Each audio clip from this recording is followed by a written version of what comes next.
नमस्कार, मैं दुष्टुर उपाध्याय। जब से ट्रंप ने अमेरिका की कमान संभाली है तब से वो ऐसे फैसले ले रहे हैं जिससे खुद अमेरिका को ही बड़ा नुकसान उठाना पड़ रहा है।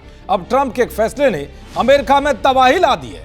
अमेरिका में शटडाउन लागू होते ही हालात बिगड़ने लगे हैं। सब सरकारी दफ्तर बंद हो गए हैं। सारे सरकारी कर्मचारियों को छुट्टी पर भेज दिया गया है। आपको बताऊंगा कि अमेरिका में शटडाउन लागू क्यों किया गया है और इस फैसले से कैसे बवाल मचा हुआ है। साथ ही बताऊंगा कि शटडाउन से भारत पर क्या असर पड़ेगा और आखिर में बताऊंगा कि ट्रंप की किस जिद की वजह से अमेरिका को भारी नुकसान उठाना पड़ रहा है। तो सबसे पहले बात शटडाउन की करते हैं। ये नौबत क्यों आई? दरअसल अमेरिका में शटडाउन ऐसी स्थिति को कहा जाता है जब सरकारी खर्चों के लिए फंडिंग पारित नहीं की जाती। अब आप सोच रहे होंगे कि जब टैरिफ लगाकर ट्रंप इतना पैसा कमा रहे हैं तो फिर पैसे की ऐसी क्या किल्लत आ गई कि अमेरिका में शटडाउन लगाना पड़ गया। तो आपको बता दूं कि बाकी देशों की तरह भी यहां की सरकार बजट बनाती है। मतलब कितना टैक्स से पैसा आया और उस पैसे का क्या करना है, सेना को कितना देना है, स्कूलों और स्वास्थ्य सेवाओं पर कितना खर्च करना है। इसके लिए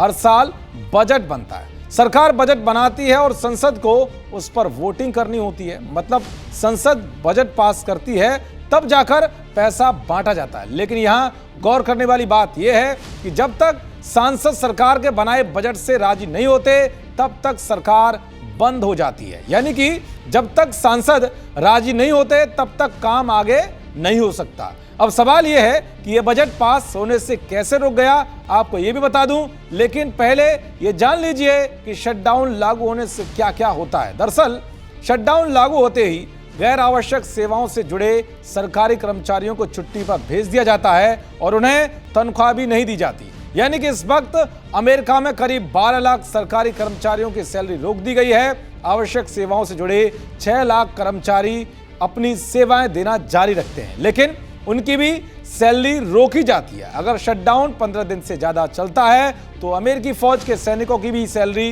रोकी जाती है।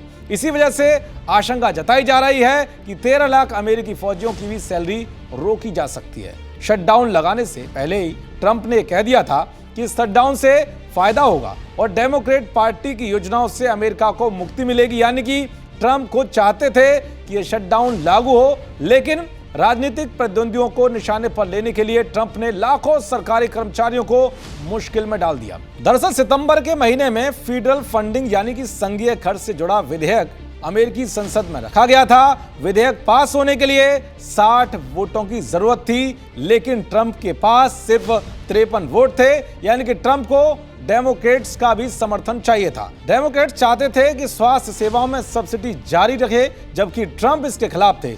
इसी तनातनी की वजह से डेमोक्रेट्स ने विधेयक का समर्थन नहीं किया और तय डेडलाइन यानी कि 30 सितंबर तक विधेयक अटका रहा, जिसकी वजह से संघीय खर्च पास नहीं हुआ और अमेरिकी संविधान के मुताबिक शटडाउन लागू करना पड़ा। अब आपके मन में यह भी सवाल उठ रहा होगा कि जब ट्रंप सरकार बहुमत में है तो मामला कहां फंस गया। दरअसल हमारे देश में जिस पार्टी का बहुमत होता है उसकी सरकार बनती है और वही अपना प्रधानमंत्री चुनता है।